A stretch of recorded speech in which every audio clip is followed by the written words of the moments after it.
내 장모는 10원 한 장 누구에게 피해를 끼친 적이 없다는 말에 이제 별명이 이제 윤 10원 씨가 된 거잖아요.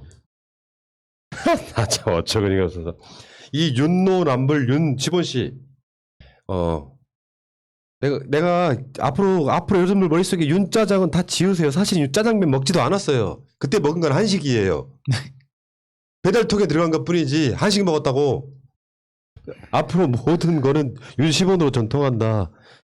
근데 진짜 중요한 건 윤석열 장모한테 당한 사람이 있잖아. 피해자가 있단 말이에요. 개략적으로 먼저 정리를 좀 해드릴게요. 우리 장모가 누구한테 10원 한 장 피해 준 적 없다. 10원 한 장이라는 표현 되게 저작거리 용어죠, 사실은. 절대 아니다라는 걸 표현하기 위해서 10원 한 장이라고 표현했는데, 알려진 건 큰 것 세 개가 있는 거예요. 병원 운영 관여에서 요양급여 23억 부정수급한 혐의, 납골당 사업권 수천억 편취 의혹, 은행 잔고 증명서 위조 300억, 이를 이용해서 16억 빌림, 그래서 투자 유치했다. 이게 지금 윤석열 장모가 얽혀있는 가장 큰 사건 세 가지입니다. 근데 이 피해자분들이 지금 들고 일어난 거예요. 여러분들 잘 모르시는 분들 다시 설명을 드리면 윤석열 장모는 동업자라는 형태를 통해서 굉장히 많은 사업을 했어요. 근데 희한하게도 동업자들은 다 나중에 구속돼요. 그러니까 어떻게 보면 그런 느낌이 있잖아요. 동업을 시작했는데 그 사업을 홀라당 가져가기 위해서 동업자들이 그냥 다 잡혀 들어가고 그 이익을 자기가 편취하는 것 같은 상당히 범죄스러운 자가 최은순이라고 나는 보는데, 그 상황에서 10원짜리 한 장 남한테 피해 준 적 없다면 이 정대택 씨, 노덕봉 씨, 안소연 씨 이런 분들은 뭐합니까? 피해자 아니고 뭐예요? 지금 피해자들도 증언이 굉장히 구체적이고요. 제가 이거 보면서 상당히 놀란 게 최은순이 대단한 인물이구나라고 생각한 게, 지금 사업에 손댄 피해를 주장하는 분들 내용이 대단히 위험한 사업입니다. 그러니까 이게 어떤 거냐면 예를 들어서 부실채권 사서. 네, 부실채권이니까 근저당부 채권 양수 양도 사업이에요. 이게 뭐냐면 예를 들면 이런 거거든요. 100억짜리 가치가 있는 물건을 지금 뭐 부도가 났다든지 해서 한 20억에 내가 낙찰을 받는 겁니다. 그래서 그걸 80억이나 다시 뭐 90억에 파는 거예요. 근데 여기에는 일반적으로 법률 전문가가 껴 있어야 되고요. 법무사 정도는 당연히 있어야 되고, 상황에 따라서 조폭들도 좀 동원해야 됩니다. 그럴 수 있겠네요. 이 대단히 위험한 사업인데 여자분이 아무리 모텔 사업으로 성공했다 하더라도 이렇게 다른 남자분들 뭐 여자들하고 같이 이런 사업을 벌일 거로는 저는 생각 안 했고, 이 사람들이 다 나중에 피해를 받고 법률적으로 형벌 받았는데 자기만 여기에 대해서 지금까지 무사한 거 보면은 백이 작용했다. 이 뭐 결론 내릴 수가 없어요. 정대택 씨가 그렇게 이야기했잖아요. 26억 5,500만 원에 대한 가압류 소송에서 승소했지만 검찰 권력을 이용해 그것을 빼앗아갔다. 엄연히 존재하는 피해자들이 있어요. 근데 10원짜리 한 장, 내가 봤을 땐 그런 논리 아닐까? 푼돈은 왜 그 동네 골목에서 그 동네 양아치들이 그 몇천 원, 몇만 원 삥 뜯는 것은 범죄고, 막 수십억, 수백억 단위의 경제 사범은 범죄가 아니란 소린가요? 저는 윤 10원짜리 입장에서 생각을 해보면 이해는 돼요. 왜 이해가 되냐? 피해자들이 워낙 많아. 근데 일일이 다 논박하려니까 이거 논박하려니 할 자신이 없어. 그러면 무시하거나 아예 100% 확신을 갖고 그냥 지져버리는 수밖에 없거든요. 전라도 말로. 그래서 10원짜리 받은 거 없다라고 하면 저쪽에서 무슨 얘기를 하더라도 나는 몰랐다, 그럴 일이 없다고 가면 되거든요. 근데 하나의 사안에 대해서 그때 채권 관련해가지고 얼마에 샀는데 뭐 손해가 어쩌고 이런 얘기 하다 보면 이제 하나하나 논박할 수가 없는 거죠. 예. 결국은 그래서 그냥 나 10원짜리 하나 받은 거 없어 라고 말을 하게 될 텐데, 저도 한 말씀 드리고 싶은 게, 저는 사실은 10원 한 장 다른 사람들에게 손해 준 적이 있습니다. 예. 사죄하겠습니다. 그럴 수 죄송합니다. 그러니까 윤석열의 말이 너무 과한 게, 일단 정대택 씨만 해도 2003년에 공배가 나온 거예요. 그러니까 272억짜리 스포츠 프라자 근저당 건부 채권, 요거를 공매로 99억 1,000만 원에 낙찰을 받습니다. 그래서 나중에 152억 2천만 원을 배당받아요. 그러니까 53억 1천만 원의 이익을 남겼어요. 그렇죠. 근데 정대택 씨는 약정서 조작, 법무사 위증 등으로 한 푼도 받지 못하고 그 돈을 홀라당 윤석열 장모가 가져가는 사건이에요. 거기다가 구속까지. 거기에 개입한 게 검찰이 나중에는. 그러면 윤석열은 참 물론 윤석열이 사위일 때 아니고 사위 아닐 때가 구분이 지어져야 되겠지만 어떻게 이런 식으로 그러면 그 전에 함께 살던 그거 다 알려진 얘기니까. 그리고 노덕봉 씨 같은 경우는 명예신탁한 10억 상당의 내 주식을 횡령했다. 그러니까 피의자들이 엄연히 나오고 있습니다. 최은순이라는 사람을 통해서 어떤 힘이었는지 모르지만 동업을 하면 그 동업에서 발생하는 이익금을 동업했던 사람들은 가져가지 못하고 온갖 죄를 뒤집어서 감옥에 보내버리고 그 돈을 홀라당 윤석열 장모가 가져가는 그 구조에서 사건들이 너무나 많은 거예요. 거기에는 항상 이상한 검찰이 등장을 하는 거예요. 특히 이 안소연 씨 같은 경우는 이게 이제 지금 가장 큰 문제가 되는 것 중에 하나인데 그 성남시 도촌동 땅을 이제 40억에 샀는데 이 안소연 씨 같은 경우는 그 대출금 이자라든지 이런 걸 연체해가지고 사기 혐의로 구속을 시켰는데 이거를 이제 대출을 받기 위해서 은행 잔고증명 348억짜리 은행 잔고증명서를 위조한 것은 최 씨잖아요.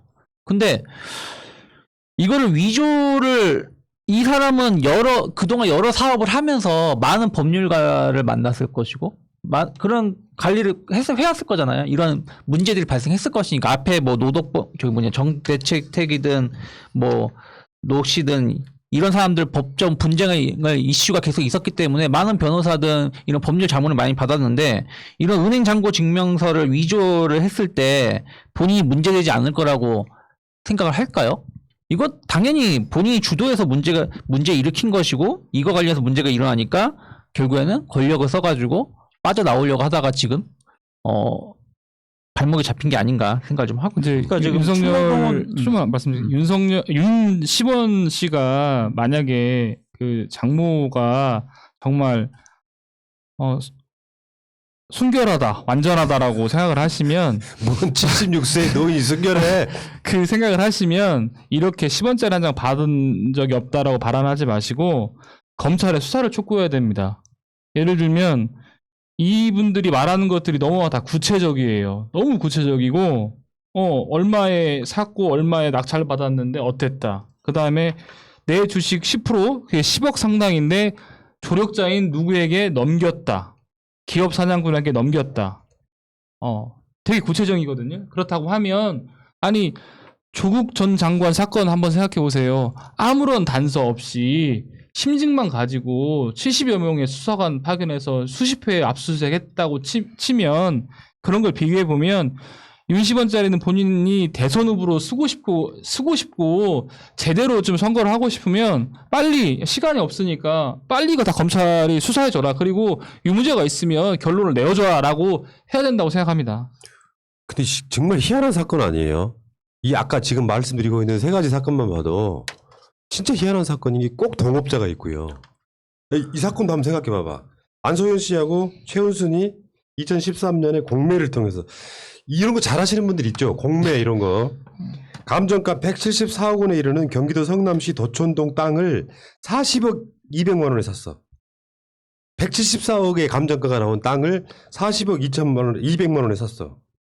근데 안소연 씨가 대출금 이자를 연체를 했다는 거예요. 그것 때문에 이제 최은순이 이 안소연을 고소해요. 그래가지고 구속을 시켜버려. 그 상황에서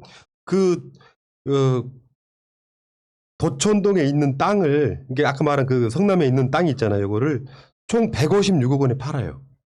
40억 200만 원에 샀던 거를. 그래서 이때 최은순이 얻은 이익이 50억 정도 됩니다. 아니 근데 이렇게 범죄 행위만 보면 무슨 수익금이 지금 얼마인 거예요? 합치면 뭐 그 과정에서 최은순이 348억 원의 은행 잔고 증명서를 위조했다는 사실이 드러났던 거거든요. 근데 그게 검찰이 입건이나 이런 걸 시키지 않고 있다가 지금 문제가 되니까 다시 수사하고 재판받고 있는 거잖아요. 그러니까. 되게 신기하지 않아요? 그러니까 이 사업들이 제가 아까 말씀드렸는데 굉장히 위험하다니까요. 그러니까 제가 사담을 잠깐 말씀드린 제 친구가 그 공장을 두고 하는 친구가 있어요. 근데 그 친구가 저한테 야, 이와 비슷한 사업을 해보려면 자기가 밑자락을 깔겠다. 그 친구는 그냥 순수하게 사업하는데 이게 그렇게 수익성이 많은데 그 친구가 나중에 얘기하는 게 야, 근데 이거 나중에 법 잘하는 변호사도 필요하고 주먹도 필요해. 이게 대표적인 그런 사업이거든요. 그러니까 안소연 씨 지금 발언이 뭐냐면 장모로 인해 피해를 본 사람이 한둘이 아니고 망한 집도 한두 집이 아니다. 가만히 있으면 중간이라고 하는데 그러니까 저는 이익 없이 내 돈만 뜯겼다. 그러면서 기절한 줄 알았다. 그러니까 윤석열이 이런 발언을 했을 때. 그러니까 이게 너무도 피해본 사람들 입장에 서지 못하고 윤석열 입장에서만 10원 한 장, 10원짜리 어리고 한 장으로 있는 시대인가요 지금? 아까 그래서 옛날 국권 보여드렸잖아요. 10원 한 장. 그러니까 이게 또 이건 10원이 장모님은 비즈니스를 하던 사람이라고 했는데 물론 이제 뭐 직업에 기초는 없고 일을 하는 거 사업을 하는 거에 대해서 뭐가 옳다 그러다 말은 못하죠. 그런데 우리가 그런 얘기 하잖아요. 뭐 주호영 23억 뭐 어디에 땅 LH 내가 어떤 정보를 알고 투기를 했어. 뭐 이런 거 공정의 시비 이런 얘기 지금 하고 있잖아요. 근데 윤석열 장모는 어떻게 보면 남의 불행을 진짜로 악의적으로, 뭐 악의적은 아니겠죠. 합법적으로 활용을 해가지고 본인의 이익을 최대화한 거예요. 이거 여기 보이잖아요. 감정가 170억짜리를 40억에 산 거예요. 그러면은 이거 170억짜리를 40억에 파는 사람은 얼마나 그 과정에서 얼마나 이 사람은 길거리에 나왔는 피눈물 흘렸겠죠. 피눈물 흘렸겠어요. 뭐 앞에서도 보면 땅 같은 경우도 그 270억짜리 오근 스포츠 프라자도 99억에 거의 반토막도 아니에요. 거의 뭐 3분의 1 가격에 이렇게 매각된 사람은 얼마나 진짜 자살 충동 이런 사람들의 어떤 슬픔을 자기는 활용해가지고 극단적인 이익을 취한 것이고 거기에다가 동업자를 구속까지 시키는 이런 악의적인 사업을 한 장모를 그냥 비즈니스한 사람이다. 그러니까 요거를 보면 전체적인 큰 이미지는요. 범죄 조작단 이런 느낌 들지 않아요? 팀으로 움직이는 거죠. 팀으로. 어떻게든 이 사람을 딱 끌어들여 갖고 동업을 시켜. 그리고 이익을 나면은 검사가 뒤에 백그라운드로 있으니까 걸면 걸리는 걸리벼가 되는 거잖아요. 조국 장관 털듯이 이 새끼 봐라 이거 사기 그래서 얘를 쏙 빼내요. 동업 관계에서. 그리고 그 이익은 장모가 쏙 편취하는 방법을 택하고 있잖아요. 근데 장모는 한 번도 처벌받은 적이 없는 거예요. 그러니까 제가 궁금한 게 이거 춘변한테 한번 물어보고 싶은데 마이너스 통장 대출금 이자를 연체했다고 그래서 사기 사기가 혐의로 됩니까? 구속되나요? 아니 이게 사실 연체한 게 무슨 사기가 되는 건지 좀 이해가 안 아니, 돼요. 그러니까 예를 이제 들면 구체적인 디테일이 있겠지만 대출을 처음부터 대출 자체를 그 이제 갚을 의도 없이 받았으면 그렇죠, 사기 그렇죠. 혐의가 그럴 수 될 수 있죠. 있죠. 네. 그러니까 걸면 걸리는 걸리버라니까. 검찰 입장에서 이거 빼내는 거 일도 아닌 거예요. 조국처럼 털면 돼. 아무거나 나올 거 아니야. 그런 방식으로 해서 동업관계를 깨고 그 이득은 최은순이 계속 가져가는 거죠. 이거는 사기 범죄단에 가까운 거죠. 근데 윤석열 입에서 저는 그 10원 한자 피해 준 적이 없다고 말하는 건 결정적인 패착입니다. 왜냐하면 피해자들이 가만히 있을 리 없잖아. 이런 멍청한 짓을 대선 주자라고 하고 있으니 여러분 이게 지금 이제 시작도 안 했어요. 솔직히 말하면. 장모권의 문제가 아니라 이 장모 사건의 핵심은 검찰 권력이 얼마나 뒷배로 최은순을 봐줬느냐에 관한 부분이잖아요. 최은순이 사기꾼인 것은 중요한 게 아니라니까.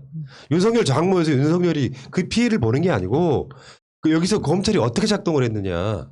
윤석열이 직접 말하지 않았더라도 나중에 벌어진 일, 사유가 되고 나서 벌어진 일은 만약에 특수부 검사들이 윤석열 장모를 해가지고 기소 안 한 건이 있다면 윤석열 이 자체가 뭐 공정을 이야기하고 정의를 이야기할 자격이 없는 거죠 일단은. 근데 저는 한편으로 두려운 게요. 그러니까 윤석열의 그 가족에 관련돼서 이런 비리가 있는데도 우리가 이명박을 대통령으로 뽑았던 과거 그리고 오세훈의 내곡동에 관련된 문제가 그렇게 연일 보도돼도 끔찍하지 않는 표심.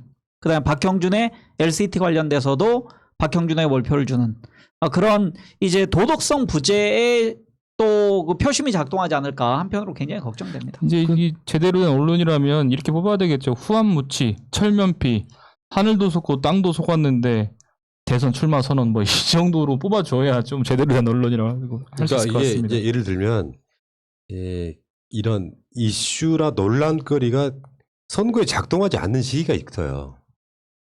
그러니까 저는 이렇게 봐요. 보궐선거 때는 우리 황 작가님 이야기처럼 그런 것들이 작동 안 해버리는 그 바람이 있었고요. 설사 그렇다고 할지라도 이런 이야기들은 계속해서 회자를 시켜주는 것이 하다못해 한 표라도 더 가져오는 길이다. 전 그렇게 일단 보는 것이고요. 근데